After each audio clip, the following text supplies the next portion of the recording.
ሰላም ሰላም እንዴት ናችሁ? የደሱ ሄልዝ ቤተሰቦች እኔ እግዚአብሔር ይመስገን ደህና ነኝ። በያላችሁበት ሰላማችሁ ይብዛ። ዛሬም እንደተለመደው በአንድ ጠቃሚ ርዕስ መጥቻለሁ። በዚህ ቪዲዮ በደንብ እንድንማማር የፈለኩት ስለ አይረን ዴፊሺየንሲ አኒሚያ ወይም ደግሞ በብረት እጥረት የሚመጣ የአኒሚያ አይነት ምንድነው የሚለውን ለእናንተ የተወሰነ ግንዛቤ ለመስጠት ነው የመጣሁት። ከዛ በፊት እንደተለመደው ለቻናሌ አዲስ የሆናችሁ ሳብስክራይብ ያደረጋችሁ ቪዲዮውን እስከመጨረሻ እንድታዩ ስል ጠይቃለሁ። ወደ ቪዲዮ እንሂድ። ወደ ዋናው ሀሳቤ ስገባ እንደሚታወቀው እንግዲህ የተለያዩ የደም ማነስ አይነቶች እንዳሉ ብዙ ግንዛቤ አለን ብዬ አስባለሁ። ዛሬ ግን በደንብ እንድንወያይ የፈለኩት ስለ አይረን ዴፊሺየንሲ አኒሚያ ወይም ደግሞ በብረት እጥረት የሚመጣ የአኒሚያ አይነት ምን እንደሆነ የተወሰነ እናያለን ማለት ነው።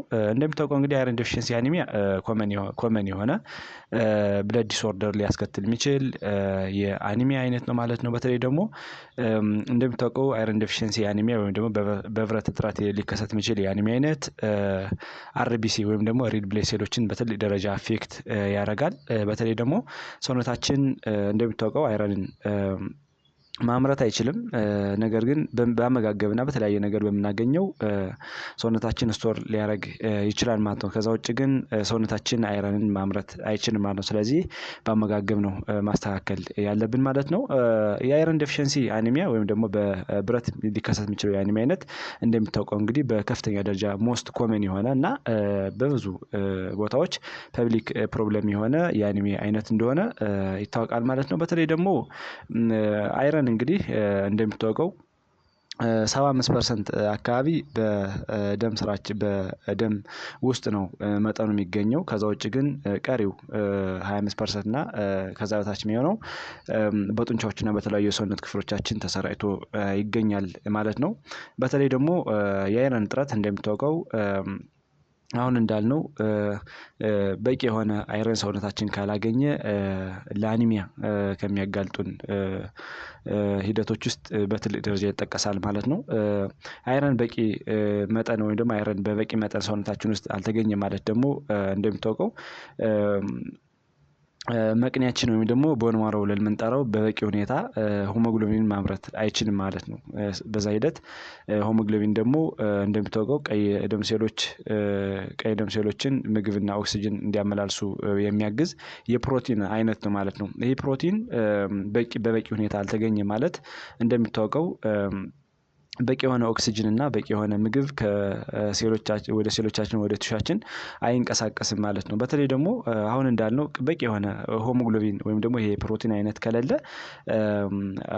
ሰውነታችን ውስጥ ያለው የኦክሲጅን መጠን ወደ አንድ ቦታ ከአንድ ቦታ ወደ አንድ ቦታ በደንብ በስርዓት ምግብና ኒውትሪየንቶችን እና ኦክሲጅንን ሆሞግሎቢን ማንቀሳቀስ አይችልም ማለት ነው። ስለዚህ እጥረት ይከሰታል ማለት ነው። በዛ ሂደት ለአኒሚያ ልንጋለጥ እንችላለን ማለት ነው። ስቴጆችን ስናይ ብዙ ጊዜ እንግዲህ አይረን ዴፊሺየንሲ አኒሚያ አብዞርብ የሚደረገው ብዙ ጊዜ በደንብ ሰውነታችን ውስጥ አብዞርብ ይደረጋል። በተለይ ደግሞ ከምንመገበው ምግብ ማለት ነው። ነገር ግን ብዙ ጊዜ ምግብ እጥረት ካለ በተለይ ደግሞ የአይረን ኮንቴንት ያላቸው ምግቦች አዘውትረን ማንጠቀም ከሆነ ለአይረን ዴፊሺየንሲ አኒሚያ ልንጋለጥ እንችላለን ማለት ነው። በተለይ ደግሞ ሰውነታችን ሆሞግሎቢን ማምረት አይችልም ማለት ነው። እጥረት ካለ መቅኒያችን አርቢሲዎችን ቢያመርትም በቂ የሆነ ሆሞግሎቢንን ማምረት አይችልም ማለት ነው። አርቢሲዎች ኢነፍ ነው። ነገር ግን ዊዛውት ወይም ደግሞ ኢነፍ ያልሆነ ሆሞግሎቢን ከሌለ በስርዓት መንቀሳቀስ አይችሉም ማለት ነው ቀይ ደም ሴሎች። ስለዚህ በዚህ እጥረት ሊጠቁ ይችላሉ ማለት ነው። እንግዲህ የመጀመሪያውን ስቴጅ ስናይ ብዙ ጊዜ የአይረን ተስቶር ወይም ደግሞ ፌሬቲን ለምንጠራው የአይረን መጠን ሲቀንስ ስቶሬጁ ሰውነታችን የሚመረተው ወይም ደግሞ ስቶር የሆነው አይረን ሲቀንስ ሊከሰት የሚችል ነው ማለት ነው። ስቴጅ 2 ወይም ደግሞ ሰከንድ ስቴጅ ለምንጠራው ብዙ ጊዜ እንደሚታወቀው የአይረን ስቶር ሲቀንስ ሰውነታችን አልተር ይደረጋል ወይም ደግሞ የአርቢሲ ፕሮዳክሽን የሚያመርተውን ሂደት ዲስራፕት ያደርጋል ማለት ነው። በዛ ሂደት እንግዲህ ቦን ማረው ወይም ደግሞ ይሄ መቅኒያችን አርቢሲዎችን በደንብ ያመርታል። ነገር ግን በቂ ያልሆነ ሆሞግሎቢን ነው ሊያመርት የሚችለው ወይም ደግሞ አርቢሲዎች ኢነፍ ነው ዊዛውት ኢነፍ የሆነ ሆሞግሎቢን ይመረታል ማለት ነው። በዛ ሂደት ሆሞግሎቢን ያንሳል ማለት ነው። ሰርድ ስቴጅ ብለን የምንጠራው ብዙ ጊዜ ሆሞግሎቢን ድሮፕ ያደርጋል። በተለይ ደግሞ ኖርማል ሬንጅ እንደሚታወቀው እንግዲህ ከ11.5 በላይ ሲሆን ነው። ከዛ በታች ሊሆን ይችላል ማለት ነው። ስለዚህ በዚህ ጊዜ ብዙ ሳይንና ሲምፕተሞችን ዴቨሎፕ ልናደርግ እንችላለን ማለት ነው። ለአኒሚያ የአኒሚያ ሲምፕተሞችን ማለት ነው። ወደ ሲምፕተሞች ወይም ደግሞ ወደ ምልክቶች ስንሄድ በተለይ ደግሞ ከፍተኛ የሆነ ድካም ይኖራል። ምክንያቱም አሁን እንዳልነው ኦክሲጅን ወደ ሴሎች በደንብ በስርዓት መንቀሳቀስ አይችልም ማለት በዛ ሂደት ድካም ይኖራል ማለት ነው። እንዲሁም ከፍተኛ የሆነ የራስ ምታት ይኖራል፣ ኢሪቴቢሊቲ ይኖራል፣ ራስ ማዞር ወይም ደግሞ ቁጭ ብለን በምንነሳበት ጊዜ ራሳችን ጭልም የማድረግ አይናችን የመጨለም ነገር ሊኖር ይችላል። ከዚህ በተጨማሪ ማስል ክራምፕ ወይም ደግሞ የጡንቻዎች መቀጭቀጭ ህመም ሊኖር ይችላል ማለት ነው። እንዲሁም ደግሞ ስኪናችን ላይ ወይም ደግሞ ቆዳችን ላይ ሊከሰትና የአይናችን ኮንጃክቲቫ ላይ ሊከሰት የሚችል ዋይት የሆነ ከለር ኖርማሊ ፒንክ ነው፣ ነገር ግን ፔል ሊሆን ይችላል ማለት ነው። ከዚህ በተጨማሪ አንዳንድ ሰዎች ላይ ደግሞ ፒካ ብለን የምንጠራው ወይም ደግሞ ይሄ ክሬቪንግ ሊኖራቸው ይችላል። በተለይ ደግሞ ፉድ ያልሆኑ ነገሮችን እንደ በረዶ፣ ፔፐር፣ አፈር እና የተለያዩ ነገሮችን ሊሽቱ ይችላሉ ወይም ደግሞ ክሬቭ ሊያደርጉ ይችላሉ ማለት ነው። ከዚህ በተጨማሪ ስቶሬጅ እጥረት ወይም ደግሞ ስቶሬጅ ሲኖር አሁን እንዳልነው የዚህ ምልክት ሊያሳይ ይችላል ማለት ነው። ከዚህ በተጨማሪ ሾርትነስ ኦፍ ብሪዝ ይኖራል ወይም ደግሞ ይሄ የትንፋሽ መቆራረጥ እና ለመተንፈስ መቸገርም ይኖራል ማለት ነው። ምክንያቱም በቂ የሆነ ኦክሲጅን ለንጋችን ላይ ስለማይደርስ ማለት ነው። በዛ ሂደት እንደዚህ አይነት ችግር ይከሰታል። ከዚህ በተጨማሪ ታንጋችን ላይ ወይም ደግሞ ምላሳችን ላይ ግሎሳይተስ ስለምንጠራው ወይም ደግሞ የምላስ መሰንጠቅ፣ የምላስ ኢንፍላሜሽን እና የምላስ መድረቅ ይኖራል ማለት ነው። እንዲሁም የምግብ ፍላጎት መቀነስ ይኖራል። ምክንያቱም የአይረን እጥረት ሲኖር ብዙ ጊዜ አንደኛ የምግብ ፍላጎታችን ከሚያስተካክሉ ነገሮች ውስጥ አንዱ አይረን በሰውነታችን ውስጥ በበቂ ሁኔታ መኖር ነው ማለት ነው። ስለዚህ በቂ የሆነ አይረን ማይገኝ ከሆነ ሰውነታችን ውስጥ እንዳልነው የምግብ ፍላጎታችን ይቀንሳል ማለት ነው። ከዚህ በተጨማሪ ደግሞ ጥፍራችን ላይ ይሄ ስፑን ሸፕድ ፊንገር ኔል ይኖራል።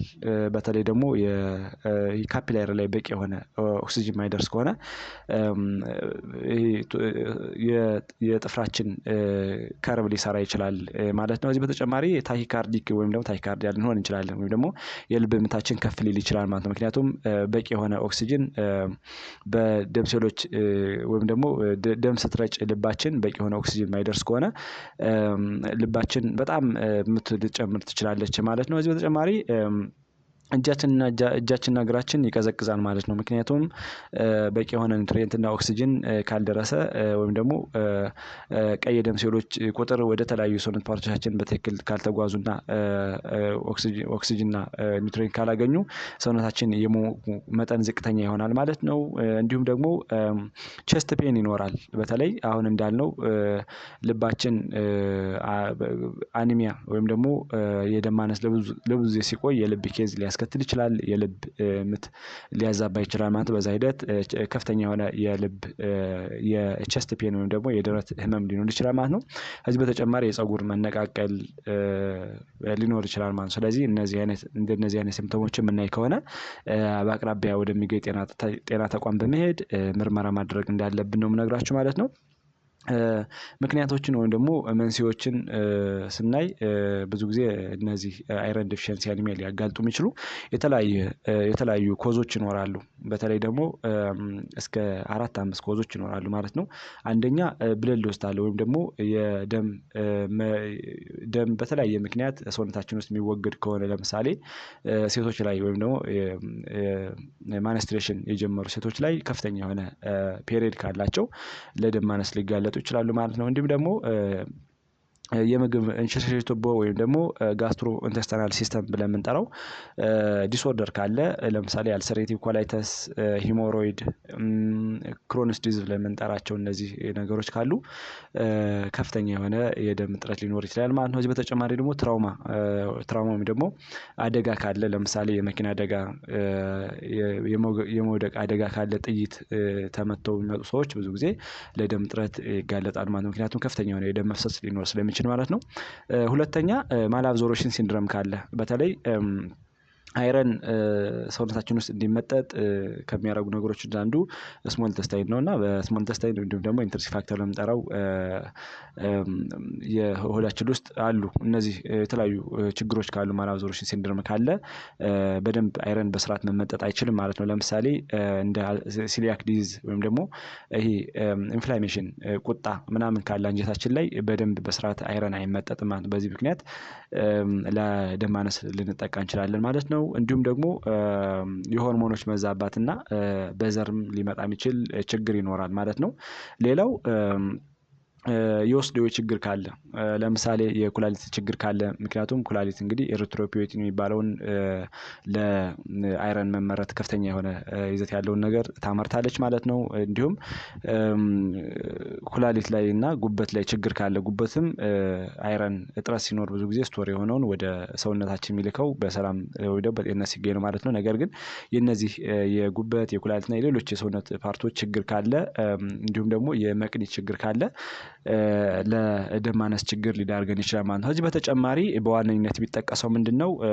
በቂ የሆነ ብረት በምግቦች አለማግኘት ነው ለአይረን ዴፊሸንሲ አኒሚያ ከሚያጋልጡ ነገሮች ማለት ነው። በተለይ ከእንስሳትና ከእጽዋት የምናገኛቸው በአይረን የበለፀጉ ምግቦች አሉ።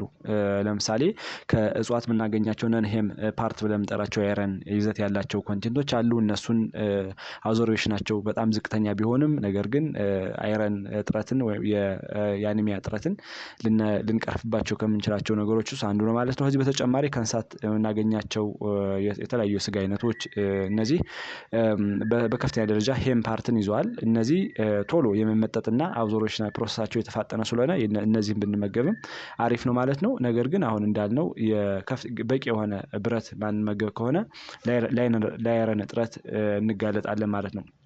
ሌላው ደግሞ በተለይ ደግሞ የአንዳንድ መድኃኒቶችን የህመም ማስታገሻ መድኃኒቶችን እንደ ሌሎችንም ለሌላም ለስትሮክ የምንወስዳቸው መድኃኒቶች እንደ አስፕሪን ለልብ የተለያዩ ምክንያት የምንወስዳቸው መድኃኒቶች ለዚህ ሊያጋልጡን ይችላሉ ማለት ነው። ሪስክ ፋክተሮችን ስናይ ለአይረን ዴፊሸንሲ አኒሚያ ወይ ደግሞ ሊያጋልጥ የሚችል ነገሮች አንደኛ ሪስክ ፋክተሮች ደግሞ ተጋላጭ ብለን የምንጠራቸው ሰዎች አንደኛ ፕሬግናንት ማዘሮች እና ብረስት ፊድ የሚያደርጉ ማዘሮች በዚህ የተጋለጡ ናቸው ማለት ነው። ምክንያቱም ኒውትሪሽናል ሪኳየርመንታቸው ዲቫይድድ ስለሚሆን ለህፃንና ለነሱ ስለሚሆን ለዚህ የመጋለጥ አቅም ይኖራቸዋል ማለት ነው። ከዚህ በተጨማሪ የሂስትሪ ኦፍ ሰርጀሪ ያለው ወይም ደግሞ ከዚህ በፊት የቀዶ ጥገና ሰው የቀዶ ጥገና አድርጎ የነበረ ሰው ከሆነ ለዚህ ችግር የመጠቃት አቅሙ ከፍ ይላል ማለት ነው። ከዚህ በተጨማሪ ማልስትሬሽን ነው ቅድም እንዳልነው ሄቪ የሆነ ፔሪየድ ሜይ ከሆነ አሁን እንዳልነው የአርቢሲ መጠን ሊቀንሱ ከሚችሉ ነገሮች ውስጥ አንዱ ነው ማለት ነው። ሌላው ትራውማ ነው። በተለይ ደግሞ ቅድም እንዳልነው ካር አክሲደንት ካለ ፌሊንግ ኢንጁሪ ካለ ቡሌት ኢንጁሪ እና የተለያዩ ነገሮች ካሉ ከፍተኛ የሆነ የደም መፍሰስ ሊያስከትል ይችላል ማለት ነው። ይሄ አደጋ እና ለዚህ ተጋላጭ ሊያደርግ ይችላል። ከዚህ በተጨማሪ ደግሞ ክሮኒክ ዲስኦርደር ያለባቸው ሰዎች ለምሳሌ ኮሚኒኬብልም ነን ኮሚኒኬብል ዲስኦርደር ያለባቸው ሰዎች እንደ ካንሰር ሌሎች የማይተላለፉ በሽታዎች ያለባቸው ሰዎች ከሚተላለፉ በሽታዎች ደግሞ ለምሳሌ እና ማላሪያ ያለባቸው ሰዎች በኢንሴክት ሊመጣ የሚችል የበሽታ አይነት ነው የማላሪያ እንዲሁም ደግሞ የካላዛር የተለያዩ ችግር ያለባቸው ሰዎች ለዚህ ተጠቂ ናቸው ተብሎ ይታሰባሉ ማለት ነው።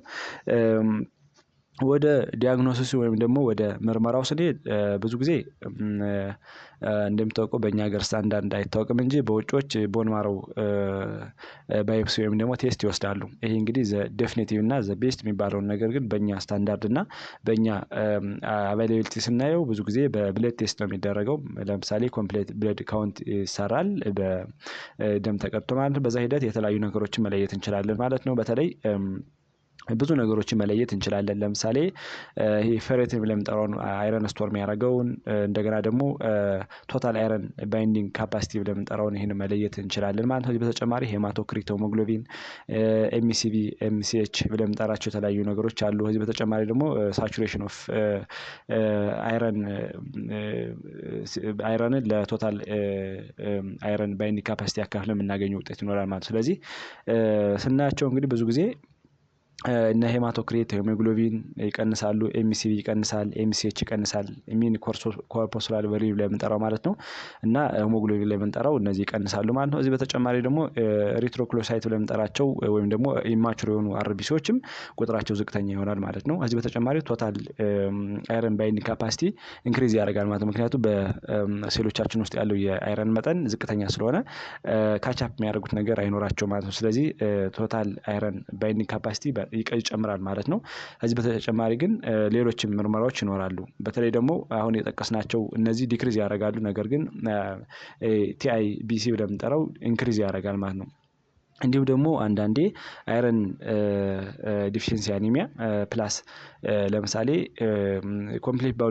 ኮምፕሌት ብለድ ካውንት ተሰርቶ ኢዞንፍሊያ በጣም ራይዝ የሚያደርግ ከሆነ ወይም ደግሞ ይህ ማርከር በጣም ራይዝ የሚያደርግ ከሆነ ብዙ ጊዜ እንደ ሁክዋርም እና ኢንተስታይናል ፓራሳይቶሲስ ስለሚኖሩ ተጨማሪ ምርመራና ማኔጅመንት ያስፈልጋል ማለት ነው። ምክንያቱም በትላትል የመጣ ምክንያቱም ትላትሎች ሆዳችን ውስጥ የሚኖሩ ከሆነ እኛ የምንመገቡ ምግብ ስለሚመገቡ ለዚህ እጥረት ሊዳርጉን ይችላሉ ማለት ነው። ስለዚህ የፓራሳይቶች ምርመራ አድርገን ከተገኘ ማኔጅመንቱን መውሰድ የአይረን ችግር መቅረፍ ይቻላል ማለት ነው።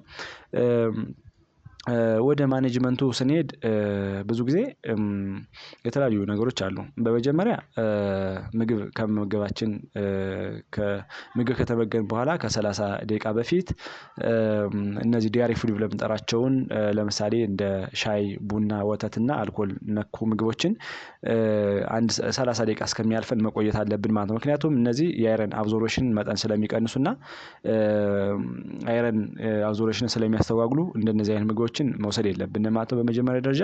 ሁለተኛ ምግብ ከተመገብን በኋላ እንደምታውቀው የቫይታሚን ሲ እና የቫይታሚን ኤ ይዘት ያላቸው ምግቦች አዘውትረን ብንመገብ አይረን በከፍተኛ ደረጃ እንዲመጠጥ ያደርጋሉ ማለት ነው።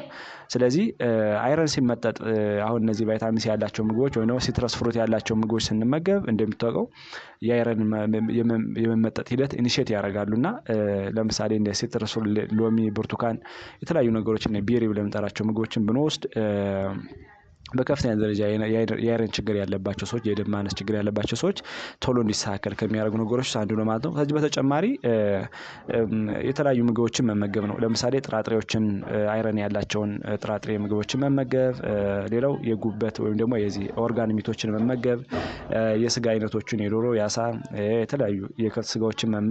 ከዚህ በተጨማሪ ከእንስሳት የምናገኛቸውን ሄም ፓርት ብለን የምንጠራቸውም አሉ። እነሱንም እንደ ቀይ ስር፣ ካሮት፣ ቆስጣ የመሳሰሉ ምግቦችን ብንመገብ ሊስተካከል ይችላል ማለት ነው። ነገር ግን እነዚህን እየወሰድን አሁን ያልናቸውን ሜካኒዝሞች የተገበርን ግን ምንም አይስተካከል ከሆነና ባለበት የሚቆይ ከሆነ እንደሚታወቀው በሳፕሊመንት መልክ ሊሰጥ የሚችል የአይረን ይዘት መውሰድ አስፈላጊ ነው ማለት ነው። ለምሳሌ በኦራል የሚሰጥ ይኖራል፣ በአይቪ የሚሰጥ ይኖራል፣ በአይኤም የሚሰጥ ይኖራል እና በእነዚህ ያሉትን መድኃኒቶች በመውሰድ ማስተካከል ይቻላል ማለት ነው።